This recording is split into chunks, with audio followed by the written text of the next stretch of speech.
네, 뉴스라이브 이번에는 주요 사건 사고 이슈 짚어보는 순서입니다. 네, 이웅혁 건국대 경찰학과 교수 그리고 양지열 변호사 나와 있습니다. 네, 안녕하십니까? 안녕하세요. 예.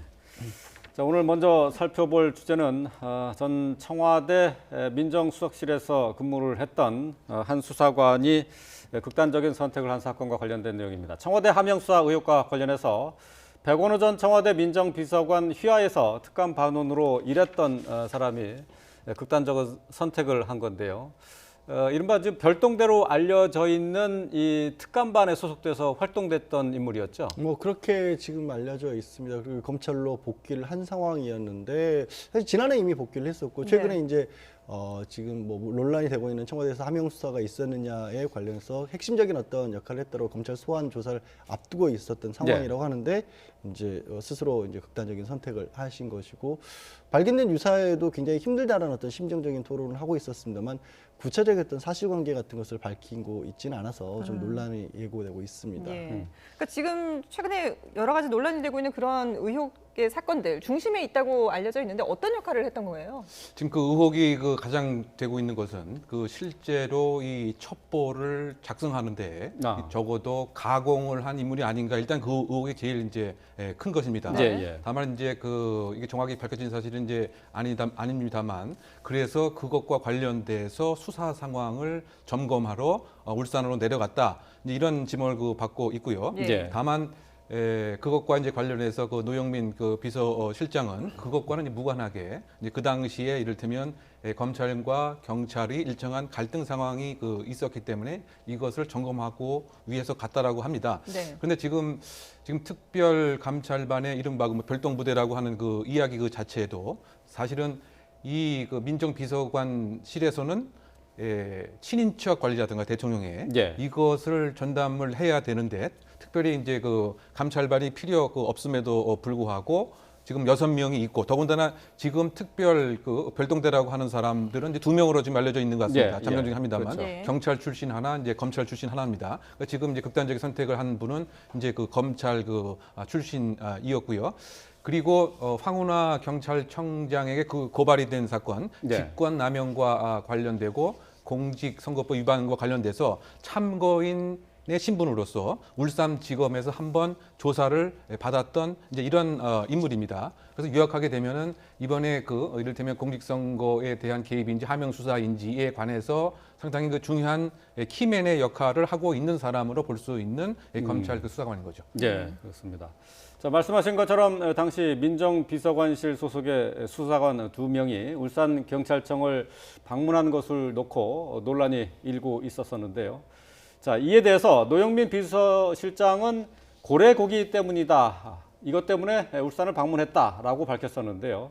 노영민 실장이 한 얘기 잠시 들어보겠습니다.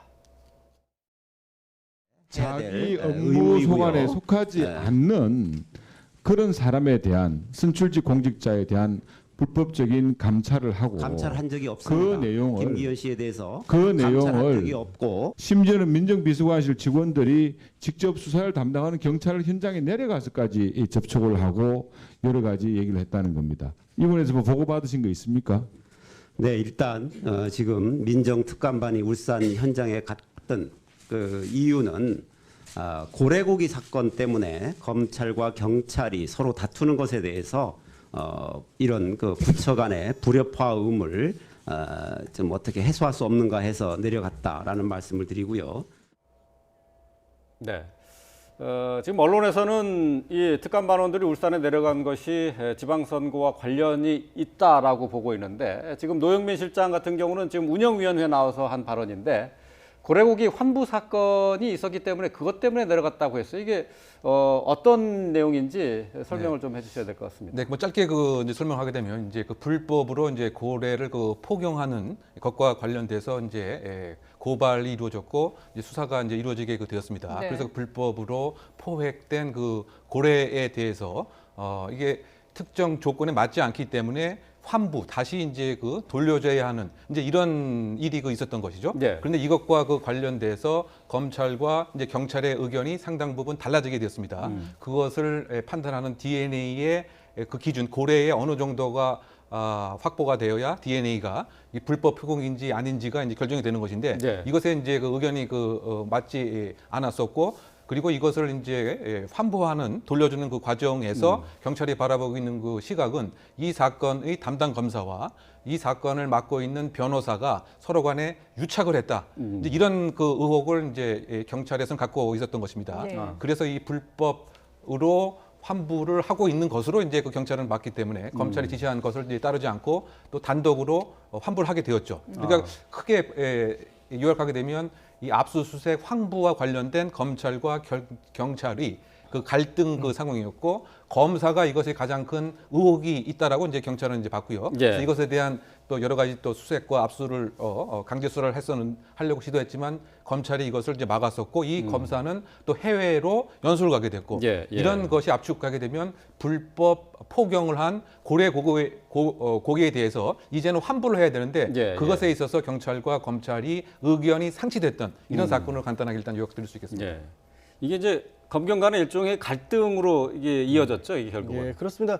이제 경찰에서는 우리 쪽에서 분명히 문제가 있다라고 봐서 지금 수사를 했고 압수를 한 부분인데 그거를 검찰에서 그냥 이익을 가질 수 있게 가져가도록 해줘 조치를 취했다는 게 불법적이고 근거가 없다는 거였다는 거고 예. 다만 이제 검찰 같은 경우에는 그때 상황을 조금 더 구체적으로는 이게 우리로서는 이게 불법적인 납포인지 아닌지를 알 수 없다라는 일종의 공청회 세미나 같은 것을 열고 있었던 날 또 경찰에서는 또 이게 또 불법적인 게 맞다라고 확인을 했었거든요. 네네. 예. 그러니까 이렇게 정말로 정면 충돌하는 수사기관들끼리 그런 모습이 보여졌기 때문에 국민들로서는 사실 누구 말이 맞는지 도저히 알 수가 없는 그런 상황이었던 건 맞습니다. 그래서 이제 아까 이제 노영민 비서실장은 그런 상황이었기 때문에 청와대에서도 이 특감반원을 보내서 이 상황에 대한 중재를 시도를 했었던 것이다라고 지금 이제 설명을 하고 있는 거죠. 예. 근데 그 설명에 이제 예. 조금 설득력이 이제 없다고 생각하는 게 예, 예. 이 고래고기 그 사건인데 민정 비서관의 업무가 아님에도 불구하고 왜냐하면 고래고기 그가 이를테면 특별 뭐 관계인이 고래고기와 관련된 것도 아니고요. 그러면 이것이 그 근본적인 목적하고는 더군다나 일개의 수사관이 네. 이것을 해결하기 위해서 이제 거기 갔다고 하는 것 자체로 상당히 조금 설득력이 좀 없는 것이 아닌가 이런 예. 생각이 드는 것이고요. 예. 어쨌든 그 민정비서관의 업무는 대통령 측근 또는 특별 관계인에 대한 뭐 일정한 민정 정보의 파악이라든가 예. 관리인 것인데 이것은 전혀 관련인지 없는 것이 아니냐. 뭐 이런 부분에 있어서 사실은 이 울산으로 내려갔던 이유 자체가 과연 고래고기 환부 사건을 또는 경찰과 검찰의 갈등을 조정하고 파악하기 위한 것인지에 대해서 의혹을 갖고 있는 것이 더군다나 지금 뭐 야당의 입장이 아닌가 이런 생각이 많이 듭니다. 예. 그 지금 고래고기가 사실은 핵심이 아니고 네, 이걸 그렇죠. 뭐 담당했던 수사를 하던 검사가 왜 갑자기 극단적인 선택을 했느냐 이 부분에 대한 의문이 남는 거잖아요. 그러니까 이제 그 검사는 아니고 검찰 예, 수사관, 검찰 검찰 수사관, 수사관이 예. 과거에 특감 반원이었고 네. 지금 그러면 그 뭐 고래고기 사건이 됐든 김기현 전 울산시장 사건이 됐었든 간에 지금 일부 다른 특감반에서는 이 당시에 이제 백운호 민정 비서관 소속으로 그러니까 반부패 비서관실에서 해야 될 영역과 일부 겹치는 일들을 박원훈 민정비서관이 자기만의 어떤 비서관 두 사람을 행정관 수사관 둘을 따로 두고 있었다. 그 일을 네. 했었다라고 주장을 하고 있고 혹시 그 중에 실제로 그 일을 한 사람이 아니냐라는 지목을 받고 있었던 상황이었거든요. 이제 경찰 출신이 한 명 있고 검찰 출신이 네네. 있었고 근데 아무래도 검찰 쪽에서 봤었을 때는 검찰 내부의 인물이기 때문에 뭐 증언 진술 같은 것들을 받아내기가 상대적으로 그냥 뭐 상식적으로 바깥에서 봤었을 때는 네네. 뭐 그렇게 어렵지 않을 것이라고도 기대됐던 인물인데 갑작스럽게 또 이런 선택을 했단 말이에요. 그렇죠. 그래서 도대체 어떤 수사에서의 뭐 알력이라든가 아니면 혹시 압박 같은 것을 느꼈던 건 아닌지 또 지금 울산지검에서도 이미 한 차례 수사를 받았다고 한다라면 더더군다나 울산지검에서 이미 해놓은 진술들이 있을 텐데 그게 왜 다시 한번 서울중앙지검 수사를 받는 동부지검이군요. 이건 예. 지금 받는 과정에서 문제가 될 수 있었을까라는 또 생각을 또 할 수가 있는 예. 거죠. 어쨌든 이 극단적인 선택을 한 이 검찰 수사관은 이제 검찰 조사를 앞두고 이 스스로 목숨을 끊은 건데요. 자, 문제는 이제 검찰에서 지금 이 첩보 생산 과정에 대한 수사를 하는 도중에 이런 상황이 생겨서 앞으로 수사가 좀 더 어려워진 그런 상황 아닙니까? 일단은 참고인 조사를 통해서 일정한 진술을 확보하지 못했다고 하는 점에서는 일정 부분 영향을 분명히 받을 수 있는 것이 아닌가 생각이 됩니다. 네네. 그 중요한 인적 증거로서 이번 의혹의 키맨이었기 때문에 말이죠. 그런데 이제 그럼에도 불구하고 지금 확보된 다른 관련자의 진술이라든가 예. 문건 등을 통해서 그 다음에 이제 백원우 민정비서관에 대한 조사를 하는 데는 사실상 특별히 많은 영향이 있지 않을까도 생각해 봅니다. 네. 다만 이제 왜 이와 같은 극단적인 선택을 한 것인가 네. 이 부분이 과연 여러 가지를 생각해야 하는 거죠. 그것도 두 가지 가설이 좀 있을 수가 있을 것 같습니다.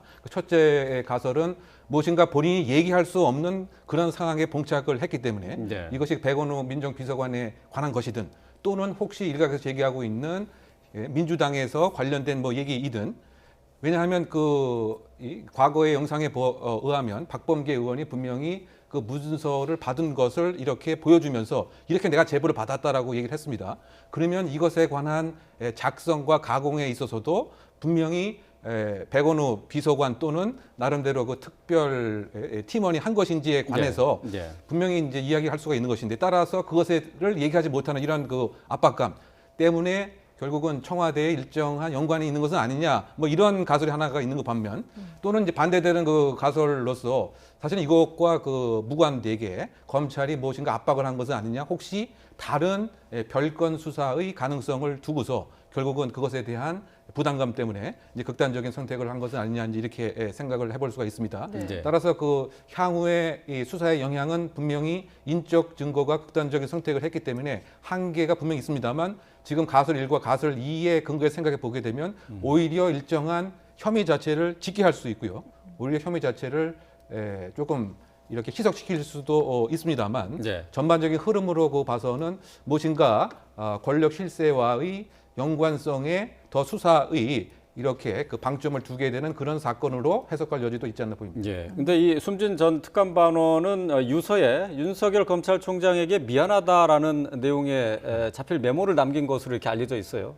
이게 무슨 뜻일까요? 글쎄요, 이 부분 이제 고인의 어떤 의사를 함부로 저희가 추단할 수는 없는 거 아니겠습니까? 그래서 그냥 단순하게 미안하다는 것만으로도 수사에 협조해서 미안하다는 건지 아니면 수사에 본인이 과거에 윤 총장에 대해서 검찰 입장에서 봤을 때 좋지 않을 했기 때문에 미안하다고 하는 건지 그거는 저는 함부로 이게 예단할 수 있는 건 아니라고 보고요. 오히려 그 부분들을 빼놓은 상황에서 만약에 이제 검찰이 어떤 의혹을 가지고 있는 부분이 있다면 나머지 다른 부분들을 통해서 수사를 촉구하고 수사를 진행을 하는 게 맞지 이 사람의 의사 이런 거를 함부로 얘기하기는 좀 정말 어려울 것으로 보입니다. 다만 예. 이제 일부 검찰 지금 정말 언론에서 보이는 것처럼 당시에 이 박원훈 전 민정비서관이 운영했던 게 두 사람이었고 한쪽이 예. 검찰이고 한쪽이 경찰이었다고 한다면 예. 검찰로서는 내부의 어떤 사정이 원해서 들을 수 있는 기회는 사실상 없어졌다라고 보는 건 있겠죠. 그런 의미에서 이제 수사가 어려울 수 있다라는 것은 현실적인 어떤 얘기는 할 수가 있겠죠. 예. 자, 그런가 하면은 지금 황운하 대전 경찰청장이 명예퇴직이 불가하다라는 통보를 받았습니다. 이렇게 되면 이제 결국은 황 청장 내년에 출마를 하겠다라는 얘기들이 이제 전해지고 있는데 이렇게 되면 이제 출마를 못하는 거 아니겠습니까? 그렇죠. 법적으로 보게 되면 공직자의 경우 선거일 90일 전에 네. 그 신분을 벗어나야 되기 때문에 말이죠. 그렇다 본다면 한 1월 중순으로 우리가 추정할 수 있습니다. 그렇죠. 예. 그런데 이것이 이제 관련 또 법에 의하면 수사를 받고 있는 공무원은 명예퇴직이 불가하도록 또 이렇게 훈령 등에 규정이 되어 있기 때문에 네네. 그렇다고 본다면 원칙적으로 보게 되면 이 공직 출마 자체가 구조적으로 불가능하게 된 거죠. 것이 이제 맞는 얘기입니다. 예. 그러다 보니까 지금 황운하 대전청장의 입장에서는 이것은 지나친 공권력의 남용이고 본인의 이럴 때 행복 추구권이라든가 공무 단임권이라든가 등 헌법에서 보장된 기본권 자체를 해야 하는 것이기 때문에 예. 헌법 소원을 할 예정이다. 변호사와 함께 검토해서 예. 그런 이제 입장을 밝히고 있습니다. 네네. 그런데 어쨌든 큰 틀에서 보게 되면 우연인지는 모르지만 수사가 시작되고 전국적으로 공직, 즉 바꿔 얘기하면 선출직 공무원으로까지 출마를 이렇게 예정하고 있는 이런 모습에서는 네. 무엇인가 퍼즐 자체가 조금 석연치 않은 점도 없지 않아 있습니다만 본인 당사자의 주장 자체는 이를테면 검경 수사권 조정이라고 하는 시대적 소명 때문에 국회의원 출마를 검토하고 했다. 이런 네. 입장을 밝히고 있습니다. 어쨌든 결론을 짓게 되면은 이 명태가 허용이 안 됐기 때문에 그 국회의원 선거 자체는 출마가 어렵지 않나 예상됩니다. 예. 이제 퇴직 불가 통보를 받았다는 이제 황운하 청장은 이와 덧붙여서 지금 현재 그 검찰에서 진행되는 수사가 고발이 접수된 지는 1년 6개월이 지나서 이렇게 뒤늦게 수사가 본격적으로 진행되는 것에 대해서 다른 의도가 있는 것 아니냐 강하게 의심을 하고 있어요. 그러니까 지금 이제 무엇보다 이제 검경 수사권 조정이 국회에 패스트트랙으로 올라가 있는 검찰 개혁안 중에 큰 안이지 않습니까?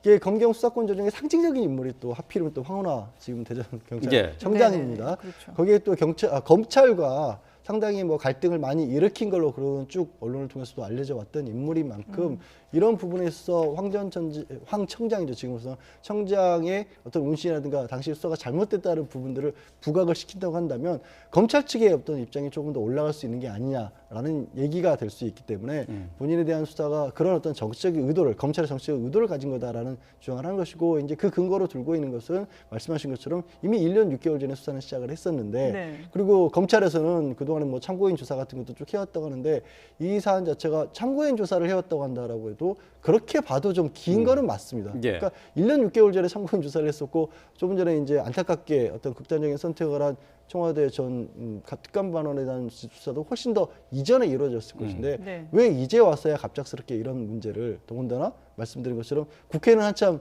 패스트트랙 통과 여부를 놓고 지금 굉장히 뜨겁지 않습니까? 네. 그렇죠. 이런 시점에 이거를 꺼내든 이유는 뭔가 의도가 보인다라고 주장을 하고 계시는 거고 거기에 더해서 이제 당시 민정수석이 조국 전 법무부 장관이기 때문에 여러 가지 상황에 좀 다른 의도가 있다. 그러니까 아까 이제 그 현재 문제가 되고 있는 부분이 뭐 고래고기도 고래고기지만 김기현 전 울산시장과 관련된 부분의 수사가 이제 본인이 가장 큰 의혹을 받고 있는 거 아니겠습니까? 그렇죠. 검찰에서는 그런 부분에 대해서 정말 무리한 수사였기 때문에 우리가 불기소하는 이유를 90페이지가 넘게까지 썼다라고 지금 주장을 하고 있는 네. 거고 예. 황운하 청장 같은 경우 오히려 반대인 거죠. 정말 그렇게 명확하게 뭐 근거가 없는 수사였다라면 뭘 그렇게 구구절절하게 막아서 설명을 할 필요가 있었겠느냐. 검찰이 무리하게 우리 수사를 막았다라는 입장인데 참 이거는 그냥 그 기록을 보고 볼 수 없는 그냥 일반 국민 입장에서는 정말 우리 국민을 어떻게 보면 믿고 의지해야 될 양대 수사기관이 진짜 글자 그대로 전면 충돌하는 모습이 계속해서 이어지고 있는 거죠. 네, 그렇군요. 자, 이런 상황 속에서 지금 황운하 청장이 이제 울산청장으로 있었을 때 이 김기현 전 시장과 관련된 수사를 했었던 경찰관이 이 제보를 한 건설업자와 유착 관계에 있다라는 그런 뉴스가 나왔어요. 네, 그 유착 관계의 그 대표적인 그 사례 자체가 뭐 1년 이상 네. 530번간의 그 통화를 했다라고 하는 이제 이런 그 점이고요.